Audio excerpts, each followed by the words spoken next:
วันเดือนเลื่อนเป็นพศเธอทิ้งให้รอแล้วก็ไม่กลับมา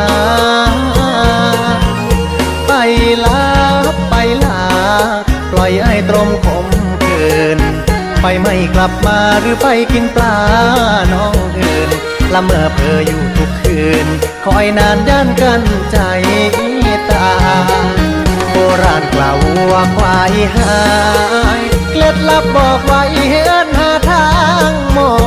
หนึ่งยามท้อคือเป็นที่พึ่งเอิ้นใส่หมอหนึ่งเพื่อรอปาฏิหาริย์สาวไกลบ้านหลายคนโดนนานไปพร้อมป่ายังบ่เห็นโทหน้ามาไอ้ผู้คอยไปมีจ้อยปานปล่อยเอ็นลงตก